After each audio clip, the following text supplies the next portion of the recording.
light of infinite. When John Batiste won the well-deserved Grammy for the best album, his speech was beautiful. He got up there in such an idle way and shared, "Wow, thank you. I believed this to my core. There's no best musician, best artist, best dancer, best actor. The creative arts are subjective and they reach people at a point in their lives when they need it the most. It's like a song or an album is made and it almost has a radar to find the person when they need it the most. I like to thank God. I just put my head down and I work on my craft every day. I love music. I've been playing since I was a little boy. It's more than entertainment for me. It's a spiritual practice. And there's so many people that went into making this album. My grandfather's on the album, my nephew, my dad's here, my executive producer, Ryan Lynn, right there. Come here, man. I didn't do this by myself." Then Ryan Lynn, who lives in my neighborhood, comes up wearing a kippah, hugs John, and sits right back down. It was a beautiful moment, a Kiddush Hashem. What John shared is true. Music and experiences and lessons do reach people in their lives when they need it the most. That's the very definition of hashgacha prati, divine providence. A few days ago it hit me. I thought, faith fuels the future, fear stirs the past. When we experience something or resonate with something that speaks to an experience we're going through, it's human emotion and connection that validates some of our own hurt and healing. With that validation, we can realize everyone goes through it. And as Nas reminds us, you gotta appreciate the moments. Bad times don't last. But we have to lean into the faith that the heavy moments pass and open us up to a newer and better path. Faith in the future also brings the future we want. If we resist, we are blocking possibilities. But when we open ourselves up to the infinite possibilities that we are often too blinded by the past to actually see, then we can actually manifest better for ourselves. It's when we stir in the past that fear blocks the infinite goodness that the future holds. In this Parashah, Hashem mentions keeping his statutes as a way for the rain to fall down on us. It's because the rain is already for us, but for it to rain down blessings, we need to be open for it to fall. Last week we covered the importance of releasing control and connecting, this being the purpose of Shabbat and Shemitah. This week, Parshat Bechukotai, my statutes, we learn how to truly connect and how this unification brings blessings. It's funny because thinking of John Batiste's synchronicity and listening to Kendrick Lamar's new album, which has been speaking to me on many levels, I can't help but think that the chorus on Die Hard, imagining it being a response to the first few psukim in this Parsha, singing out to Hashem. He goes, "I hope I'm not too late to set my demons straight. I know I made you wait, but how much can you take? I hope you see the God in me. I hope you can see." The Parsha spells out the blessings that await if we follow what Hashem has laid out for us so clearly, if we focus on the part of us that is our godly soul. But it also spells out what can happen if we disconnect from our godly soul and become slaves to our animal soul. Im bechukotai telechu ve'et mitzvotai tishmeru v'asitem otam. If you follow my statutes and faithfully observe my commandments, and then it goes on, I will provide you with the rains in their season. This is a curious verse, since if the purpose of it is to teach us to keep the mitzvot, then wouldn't it be enough to say, follow my statutes? It seems superfluous to add, keep Hashem's commandments. This is a question Sifri, as stated by Rashi, poses. The answer is that in keeping the mitzvot and the action of doing and not doing what's commanded, mitzvot aseh, the commandments to actively do, and mitzvot lo taseh, commandments to not do, the verse is meant to cover both the studying of the Torah and its mitzvot, as well as keeping them lishma for their own sake, and for the sake of giving delight to Hashem. Mitzvot are divided into three categories, chukim, mishpatim, and edot. In the pasuk it's written Bechukotai, which is the name of this parsha and has the root of chukim. Chukim are the mitzvot, which no reason is given and we cannot rationalize. These are a distinct minority in the Torah. The overwhelming majority are the other two categories, as the Torah was given in a way for human beings to comprehend. The most enigmatic of the chukim is the ritual of Parah Adumah, the red heifer, which was used for ritual purification. Mishpatim are rational mitzvot, and even without the Torah, would eventually surface as the only sustainable societal precept. This includes the commandments against theft and murder.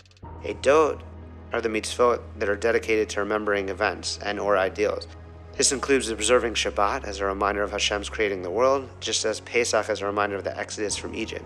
These are not practices we would necessarily have thought of ourselves, but they are logical, unlike chukim that are beyond our comprehension. Interestingly enough, it happens to be in Parshat Mishpatim that I wrote, "It seems that we are all in various states of disconnect. Some might even say spiritually sick. We attempt to heal, but it's a long journey and often feels impossible. When we attempt to heal our physical selves, it's in much of the same way of doing and hearing, seeing, Naseh v'nishma. When a doctor prescribes a medication we need to heal ourselves, we take it in good faith. We don't first go to medical school researching every element of it and only taking the medication after. If that were the case, we would remain sick, no doubt getting worse and worse. We take it in faith because it benefits our physical selves and isn't contingent on our knowing its inner workings. In fact, by taking it, we can start to see clearer, feel better, and get a better understanding of how the medicine helped. It's the same with our spiritual selves. The more we are in the space of Na'aseh v'Nishma, we will do and we will listen, learn, with the mitzvot, the more elevated our spirit, and by virtue of that, our physical selves will be. That's the emphasis of this Parsha Bechukotai and Chukim, as even the mitzvot that we cannot rationalize or comprehend, even those we have to follow. And in those, we can show our full faith, connecting and reaping the benefits both in this world and the next. In Bechukotai Torah, the Alter Rebbe interprets the term Bechukotai as related to the word chakika, which means engraved. This is meant to teach us that not only are we commanded to keep the mitzvot, but we have to labor in the study and learning Torah until it's engraved within us. We write the letter of the Torah on parchment, and though independent of the parchment, they become united with the parchment. That's the process of continuing the tradition of writing the Torah. Engraving on a deeper level is when the letters are not an independent entity, as they cannot be separated from the object they have been engraved into. The two become one, and that is what Bechukotai is about. It's when we become one with the Torah that Hashem is in this world. Last week I was going back to the beginning of Tanya, where it teaches exactly this point in chapter 4, section 2, merging with God. Chapter 4 discusses the importance of the outer self, the garments of ourselves we express through thought, speech, and action. And it stresses the importance of it as completing the inner self, which is intellectual and emotional conviction. To simply love and revere Hashem is not enough. Bechukotai comes to teach us the importance of expression, not only word and action, but through depicted, a clinging which comes from a true understanding. The Zohar teaches that the Torah and God are totally one. The Alter Rebbe expounds on this, stating that the Torah, which seems to be a glimmer of the divine, is actually wisdom and will of God and is completely one with God himself. It seems counterintuitive for an infinite light to be one with a finite element on earth given for us. But that is exactly what transcendence is. And as the Rambam says, he and his wisdom are one. Hashem is simultaneously the knower, the power to know, and the known. When Kendrick Lamar's song pleads, "I hope you see the God in me," it's alluding to the fact that we are all made in God's image. And if we could remember that, when we engrave ourselves with Torah, as the Parsha insists, we become unified with our source. We can become light and see the light in each other, and that brings blessings to all of us. But this is only done when we tap into and focus on the part of ourselves, our godly selves, and not the garment of it, which is animalistic. Rabbi Nachman of Breslov reminds us that the purpose of life is to uplift the physical and animalistic part of ourselves to serve our spiritual selves. In the first pasuk of the Parsha, immediately following the reminder to keep Hashem's commandments, we are told that blessings will follow. One could ask, why the material blessings for the spiritual pursuits? Why bless the body for the achievement of the soul if the soul is more important and a separate entity?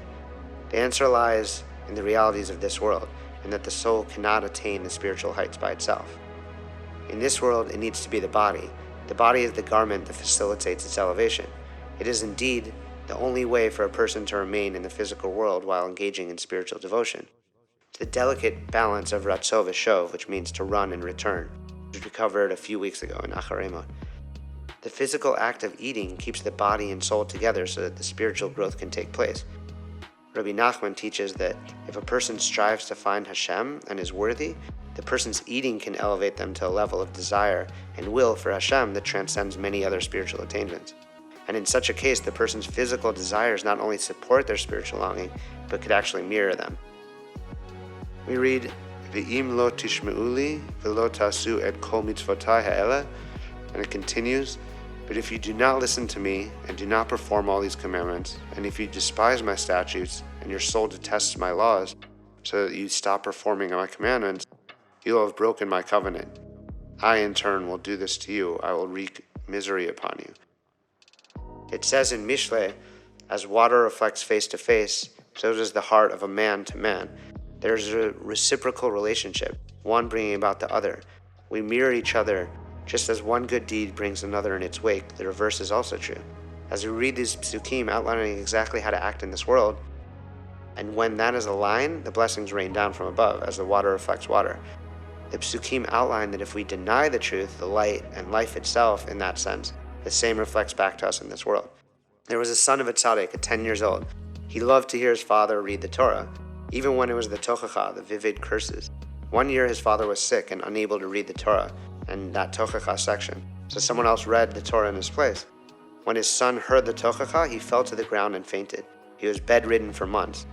Once recovered, he was asked why for the first time the tochacha had such an effect on him. He replied, "Every year my father reads the tochacha, and when my father reads it, I only hear blessings."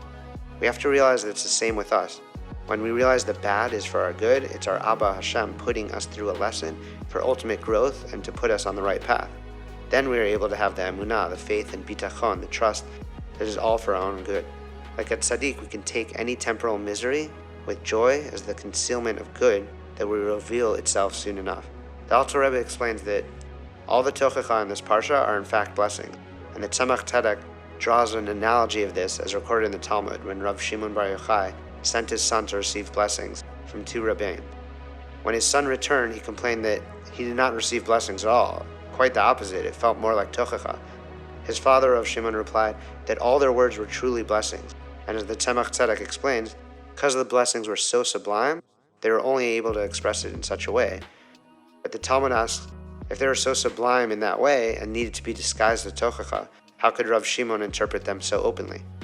It's exactly this lesson that we learn in the Tanya, that affliction and suffering in this world are really the goodness and the hidden world and the aspects of Yud and Hey in the Havayah, the Tetragrammaton, the four-letter holy name of Hashem. And it manifests as a shade and not as a light, revealed goodness.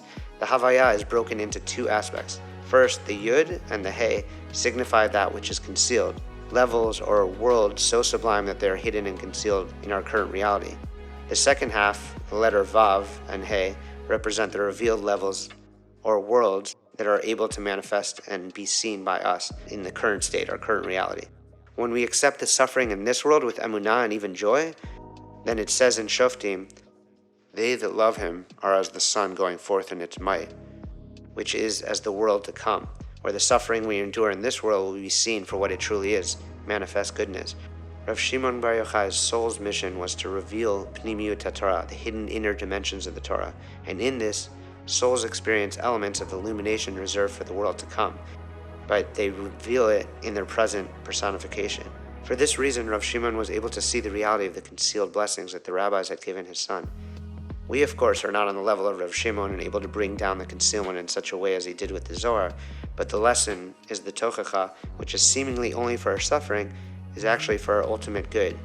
And when we can truly believe that, then we can see the blessings that it will bring and exist in it with joy. The two aspects of the Hey and the Havayah and the name, the holy name of Hashem, bring to mind this necklace that I received. There's a Hey on top, filled out and actually engraved, and then there's a Hey below, which is a bit hollow. It's a gorgeous necklace, and I had to have one after I saw my friend Joshua wearing it.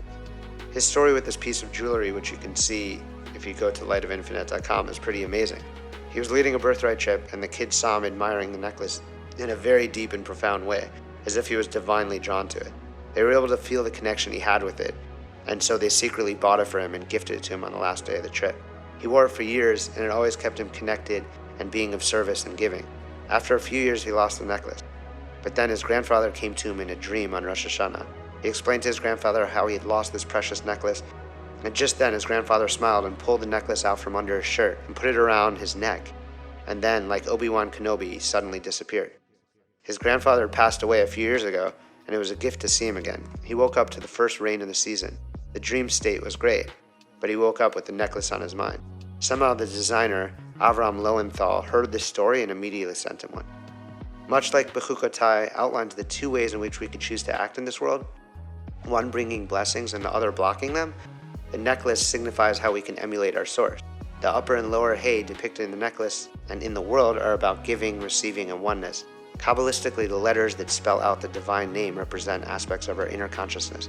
The upper Hey represents our desire to give, and the lower Hey represents our desire to receive.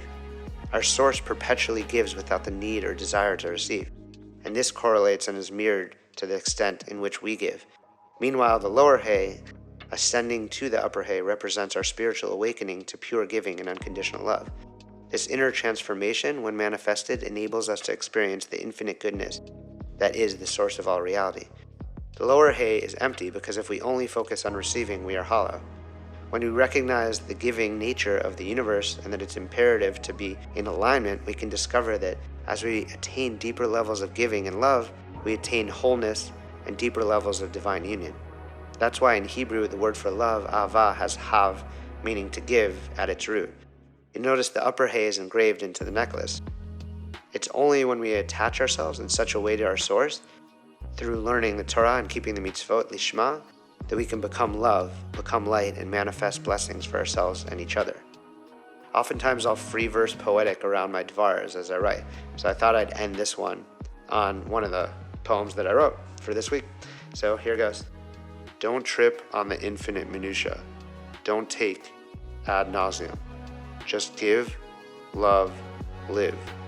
The world is infinite and gives to the giving, loves the truly living, and shines light on the ones who create space for it.